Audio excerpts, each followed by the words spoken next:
Bleubricks is here today in Sengkang, specifically the Compassvale Crescent, and we're just a short 10 minutes walk away to the nearby MRT station, Sengkang MRT. Now we're heading up to a high floor 5-room unit that's in ready moving condition, so if you're ready, let's go check it out.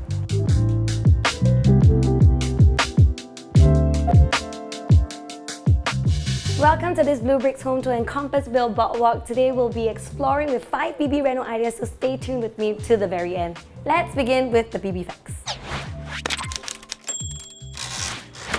Compassvale Boardwalk is located along Compassvale Crescent and is a cluster that got their keys late 2016, meeting their MOP in 2021. Owners here still have 92 years left in their lease. Back then, 7 years ago, the owners spent $70,000 in their renovation, doing up all the cabinets as well as the floorings that you see in the home. A popular location due to the close proximity to the main MRT Northeast line in Sengkang, which is also where the Compass One main mall is, and that's just a short 10 minutes walk away. A total of 5 blocks here, starting from block 293A to D, and the last one at 294A. This cluster here are all 15-story blocks, and they're all made of 4 and 5-room HDBs, making it popular with families, especially with the schools in the area. And with that, let's move into the BB location analysis. We have 6 primary schools within our 1 kilometer radius. The first, Nanchao Primary School, which is a school many parents are vying for, Compassvale Primary, Punggol Green Primary, Rivervale Primary, Sengkang Primary, and Springdale Primary School. And we have another 13 additional schools within our 1 to 2 kilometer radius. Now right across our cluster is block 262, where you can immediately find a prime supermarket and a coffee shop. For more options, walk another 5 to 6 minutes to head to Compass One for cold storage with multiple food options and even a library. From there, you can opt to take the bus from the bus station or the train from Sengkang MRT. And if you're driving, you'll be happy to know that we're just a short 5 minutes drive to the TPE, which will conveniently connect you to the rest of the other expressways.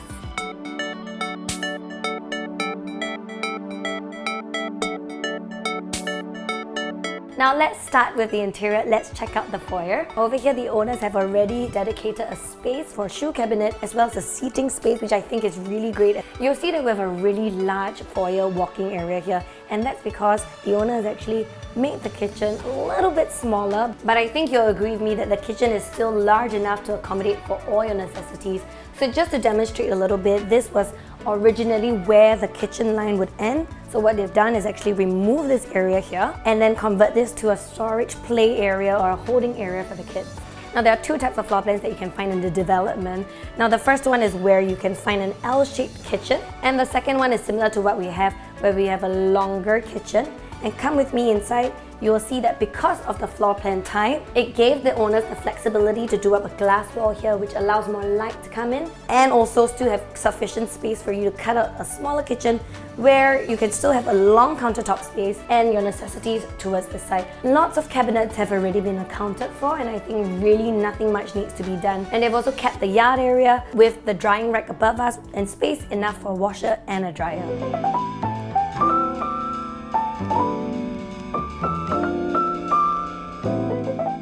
Right behind me is the shoe rack we first saw when we entered into the unit. On the flip side, you still have additional storage here, which I think is really helpful. This area here is large, and I think you'll agree with me because you can see a large playpen on this side.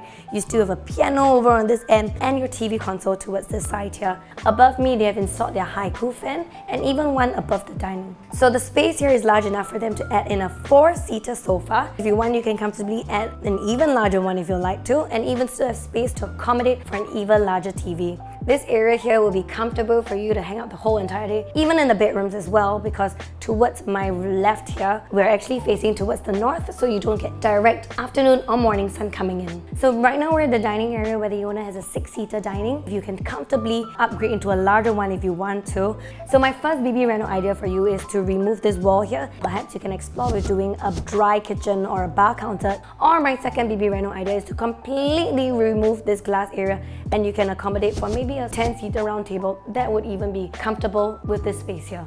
Now, according to the floor plan, you will see that this is the suggested study. Owners have kept this a little bit more modular and flexible, so there are no fixtures towards the zone here. And that's my third reno idea for you to convert this area into a proper study. What you can do is do glass panels like how they have done in the kitchen. And the fourth reno idea is for you to convert this to an actual bedroom, a little bit smaller, but that's fine because you have windows for ventilation and you will still have space to put a bed as well as wardrobe or a study table. Come with me to the common bedroom. Right now, the owner has used this space with a single-size bed, and it's actually a pull-out bed, and you can comfortably opt for a queen-size bed instead and still accommodate for some study space towards the side here. And this would be a very comfortable area for you to put your wardrobe. Otherwise, change this to a study room or your comfortable gym room. I think there are lots for you to explore. And let's go check out the common bathroom. You don't have a lot of fixtures in the bathroom, so you can add in more cabinets or a standing shower inside. I also like that there are windows for natural ventilation.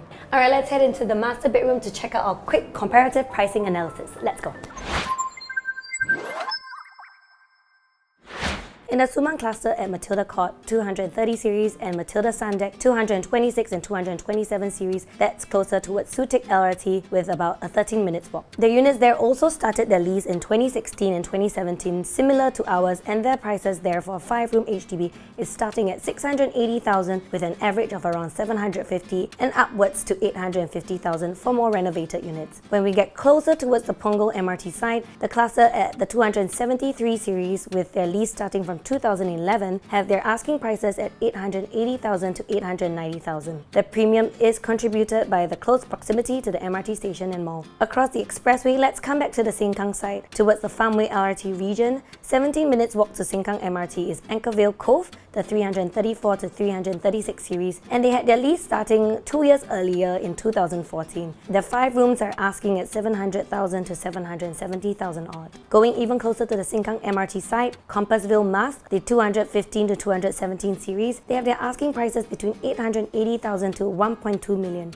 Similar to what we saw in the Punggol cluster, these units are asking at a higher asking due to their close proximity to the MRT station. This is a trend we see across Singapore with homes and developments closer to transport nodes or amenities with a higher asking. Without having to pay the premium, you might wish to enter the Compassvale Crescent cluster where we are today. Only a 10 minutes walking distance to Sengkang MRT. Our unit here is 1216 square feet, asking at $800,000.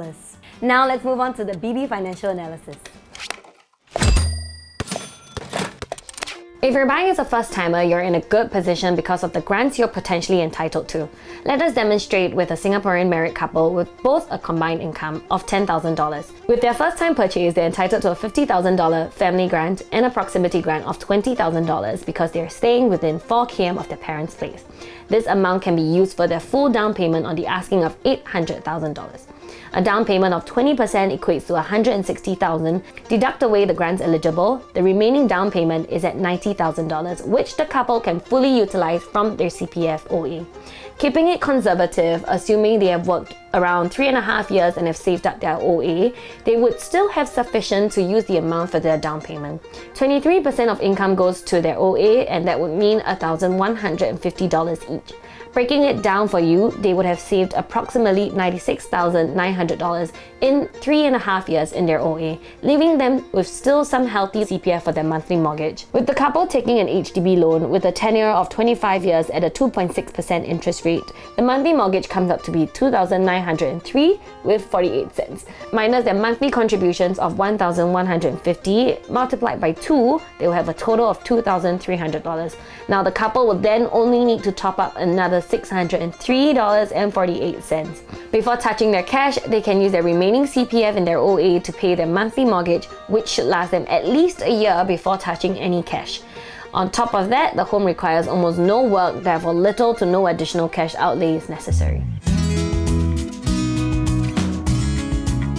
Walking into the master bedroom, you will see 8 full height panel wardrobes spanning across the entire length of the wall here, which really brings you very comfortably towards where the bathroom is. You have your standing shower that's already done in place. You'll see that the owners have already done up a vanity mirror that allows storage at the back, as well as a really nice nook here to accentuate and brighten up the space. And you've got cabinets below as well. Alright, now let's head back into the bedroom. I do like how they have done a separation, a really nice separation using the curtains without any physical structure. So that gives you flexibility to play around. Because if you take a look at the back here, you'll see that the owners have combined this master bedroom to a really large one. one, they removed the wall that was originally here and converted it into a large master bedroom, which gives the owner flexibility to have a study space and even accommodate a bunk bed here towards my side. The wall would be where I'm standing now. All you'll have to do is remove this fan here. It's a really big room, so that would typically be where your wardrobe would be with your door. And that comes to my fifth BB Reno idea, which is to reinstate this room to come to 3 proper bedrooms in your unit. And the great thing about reinstating this room is that they have already accounted for the aircons in the individual split rooms. So you have one where the bed is right now, and then one when you do reinstate for the master bedroom. Walking back into the living room is where you'll find your bomb shelter, where you'll hide most of your bulky items. And we've come to the end of this bleubricks home tour. Thanks for staying with me throughout the entire video. If you're looking for a 5-room unit on a high floor with just a 10 minutes walking distance to the main northeast line, Sengkang MRT, and you want to be within a 1 kilometer radius from Nanchao and other schools, then come and check out this unit with us. Kayleen's details and mine are just right down below. You can give us a ring and we'll be happy to show you the place. But before you go, don't forget to check us out on our other social media platforms. We'll see you there. I'm Mikaela, bleubricks by PropertyLimBrothers. Always happy to show you the place. I like that it is placed in the middle, so you can have a grab. Okay. Ending take 2. Thanks for ending take 3. Ending take 3. Thanks for staying with us throughout the entire bleubricks video. Let's try it again.